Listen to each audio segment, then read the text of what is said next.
Good morning, ladies and gentlemen, boys and girls. Welcome aboard the Conway Scenic Railroad's Mountaineer. This is a scenic excursion through the gateway of Crawford Notch and on to Fabians. This will be a 58-mile round trip, which will take about 5 hours to complete.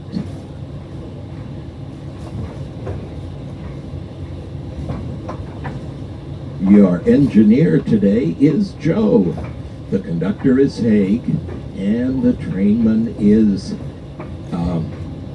Tim. Sorry, Tim, I'm getting forgetful. If you have any questions, feel free to ask them as they pass through the train. My name is Rob, and I'll be your narrator. Here's a few guidelines for your comfort and safety during the journey in northern New York State. Now, going by on the right is the Glen Jackson Railroad Station. The railroad station, after passenger service ceased, was bought by a ski club, and the ski club continues to use it as their headquarters here in the valley. They've kept the exterior very much as it was back around the turn of the century to the 1900s, when up to 40 trains a day would stop there in the summer. Those trains would disembark well-to-do passengers. The Montalban Range is the northern boundary of the Crawford Notch Valley. One of those, he knows a crossing is coming up and he needs to blow the whistle in that 4-blast pattern. Sometimes the whistle sign will have a black line above the W. That means the engineer only blows a single long blast of the whistle. Those particular signs are usually found a large park in the process.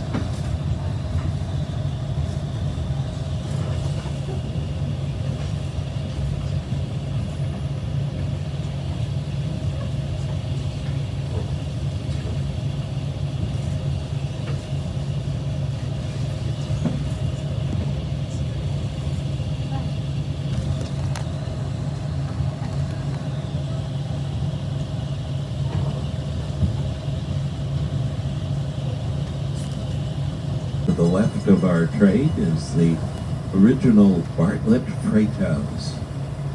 Still stands much closer to that magic 2%.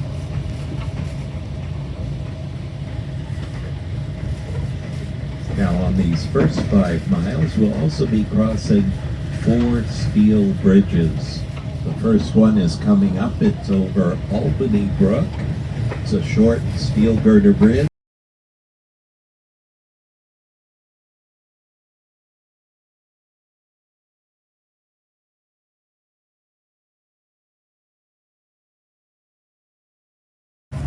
Off to our right are the mountains of the Montalban Range.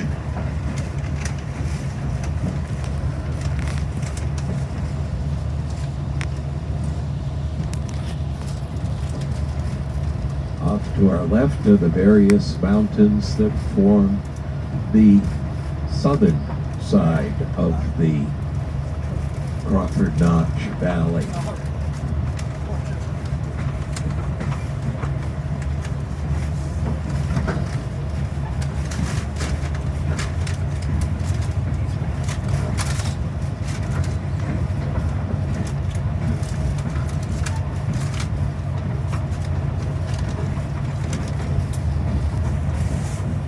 When I was telling you about the building of the railroads by manpower horse carts, I also mentioned black powder.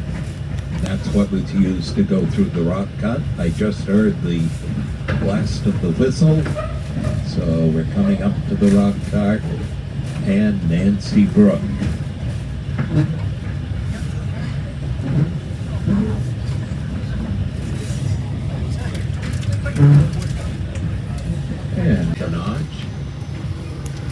And it looks like we're going to have a view of Mount Washington when we get up a little bit further.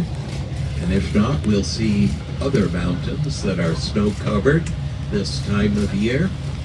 The area that we're going through at this time is called Notchland. Off to the left of the train on the hill, you may have to look left rear, is a stone house. That stone house was built by the second owner of this area, Dr. Samuel Bemis, a well-to-do Boston dentist.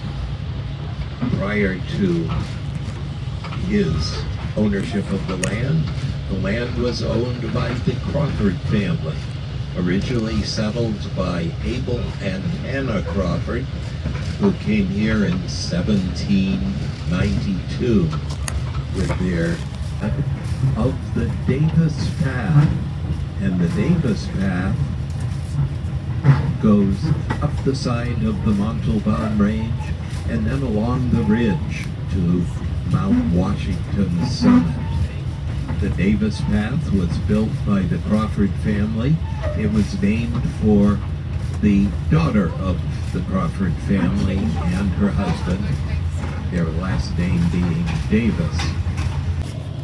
We're very lucky because normally Mount Washington is in the clouds 2/3 of the year. And the last 2 days, Mount Washington has really been in the clouds.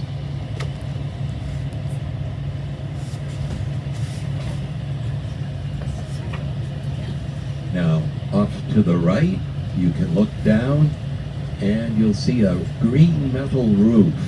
That roof is look up to Mount Washington. You can see snow cover at the top. Dry River Second Campground, time which is a in the last week or so. wilderness campground here at the base of the Dry River Valley. The Dry River Valley that the Saco Valley Railroad went up through is ahead on the right. The valley leads up to Oaks Gulf on Mount Washington, and the Dry River Trail, which follows the Dry River, is built on the old railroad bed.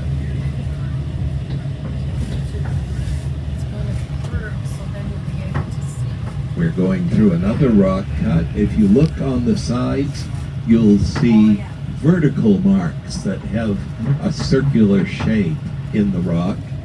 Those vertical marks can be anywhere from a couple feet to over 6 feet long. Those are the marks of the rock drills. The rock drills were used to hand drill holes in the rock ledge in which black powder could be poured, and then the black powder ignited and blast the rock apart. At which point the people that had to clear the rock away hoped that the rock was in small enough pieces to make the job easier. Now, a rock drilling crew would use a metal rod that had the bit on one end, and one man would hold the drill rod.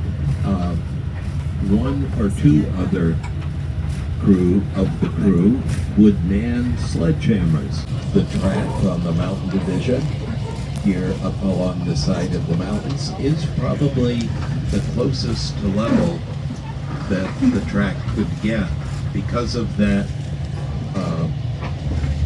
a decrease in grade for a short time, and also because of the geography of the slide. To go down the side of the hill or side of the mountain here to the valley floor below, directly below us, was the Willie family's farm. Willie family, 7 members, husband, wife, 5 children, and 2 hired hands, all perished in that landslide. However, this is for the many visitors, such as food, ice cream, a museum of Crawford Notch history, and also wildlife exhibits and a man-made fishing pond.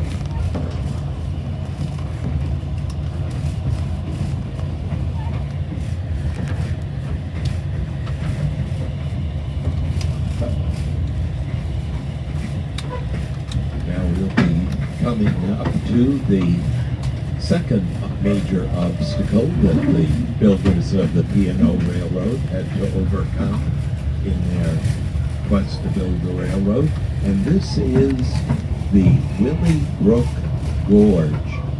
This gorge was carved out by the Willie Brook, which flows down between Mount Willie and Mount Willard. And this gorge is very deep. It's about 110 feet from the height of the bridge to the Willie Brook below it. Now, the gorge itself is narrower than the Frankenstein Gorge. It's about 140 feet across the gorge, and it's a straight shot going from one side to the other for the track, so they put in a bridge rather than a trestle.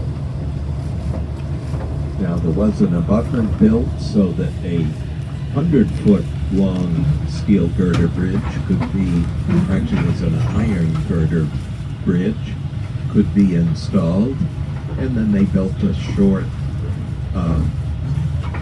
trestle from the abutment to the other side of the gorge. A short time after that initial bridge was built with the trestle was replaced with an iron girder bridge.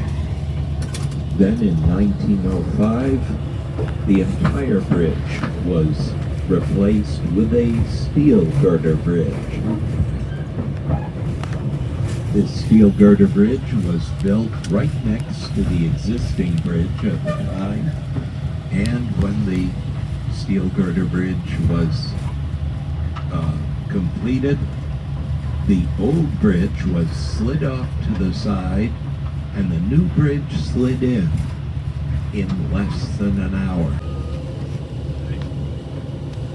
Now, both Willie Brook Bridge and the section house were visible from the highway route 302, and as a result, they were probably the best known parts of the Mountain Division track here in the Notch. I can remember when I was very young, driving up through Crawford Notch and seeing that building literally on the side of the mountain. The Willie Brook section house was burned purposely by the Maine Central in December of 1972, when the chance of forest fire was the least. Nice view. Now on the left, you can look up at the cliffs as well as down at the gorge that the Willie Brook has carved over thousands of years. Also on the right, if you look to the right rear of the train, you'll have a very nice view of the Crawford Notch Valley.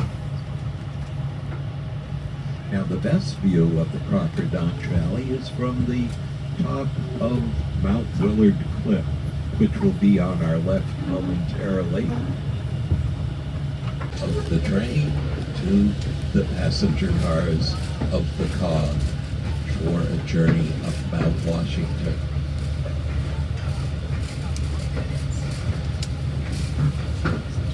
Now off to our right is Crystal Cascade.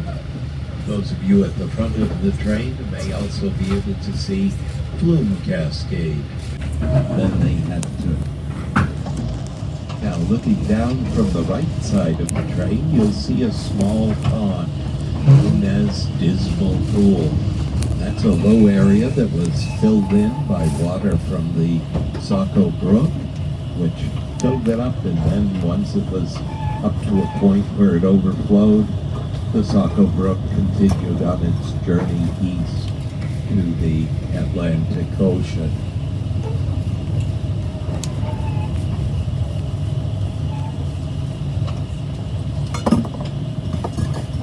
Now, after we pass through the Great Cut, we'll be at Crawford Notch Station.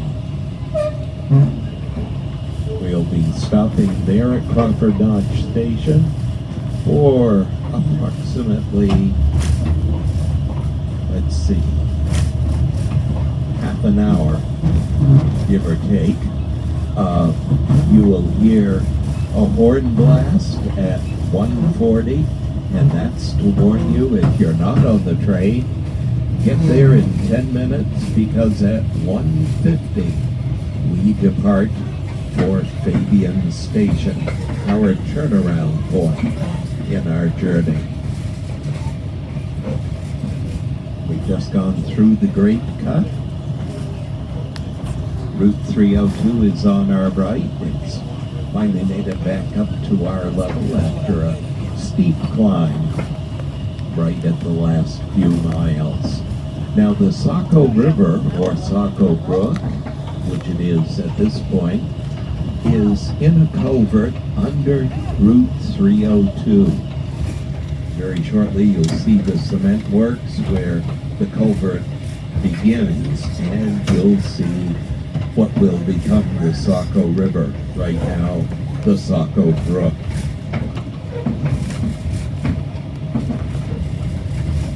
The headwaters, a vestibule open between the C.P. Reed car and the Hattie Evans car. This vestibule will open onto a platform which has both steps and a ramp to get down to the ground level. Ladies and gentlemen, we are about to continue our journey. We'll be departing Crawford Notch for Fabians.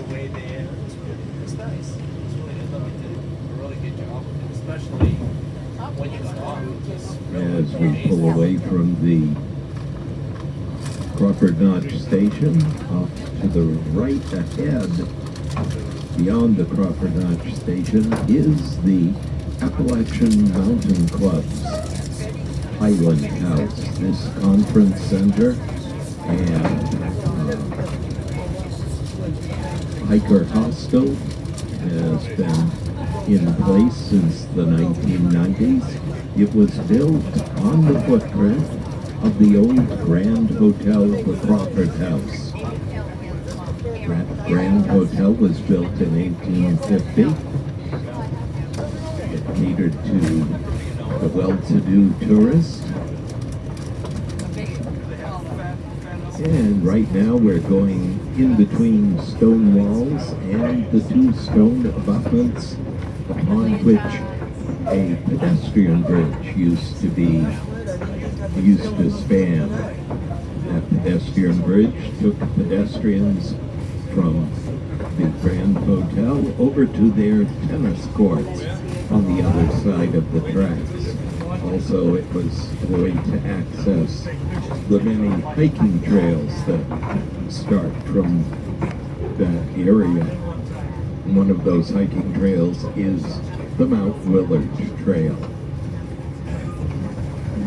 Now, going through that location of the pedestrian bridge, we crossed over the height of the land of Crawford Notch, and we're now on the downhill slope going west. Is the Mount Washington Hotel, which is off to the right. You can see it through the woods, or in between is the Ammonoosuc River. The Ammonoosuc River emanates from two different sources.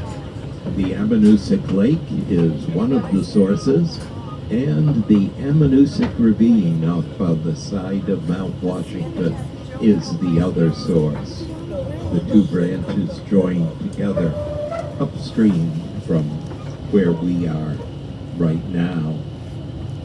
We're crossing over the Ammonoosuc on a steel truss bridge, and we are entering the yard of the Fabian Station. At one time, this was a fairly large yard. It had services that were shared between the Maine Central Railroad and the Boston, Concord, and Montreal Railroad. Both railroads served this area. The Boston, Concord, and Montreal coming in from the west, and of course the P&O Railroad coming in from both sides, the west and the east. This is our turnaround point. We've just gone by the Fabian Station, which is the station that served the hotels here in this area. Now, at one time, there was another siding, which was he ran freight trains through the Crawford Notch Mountain Division line, and they did one eastbound and one westbound each day. One of them came through in the morning, the other in the early evening, so they didn't disrupt the traffic in the communities they went through with their 100-car freight train consists. Those 100-car consists were pulled by usually 5 diesel-electric locomotives. We now have 255 with Joe the engineer at the throttle. Now you'll notice that these engines are set up so 1958 before the Civil War, and that started when Sylvester Marsh invented a way for a railroad to climb a mountain. This cog system caused a success.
Thank you.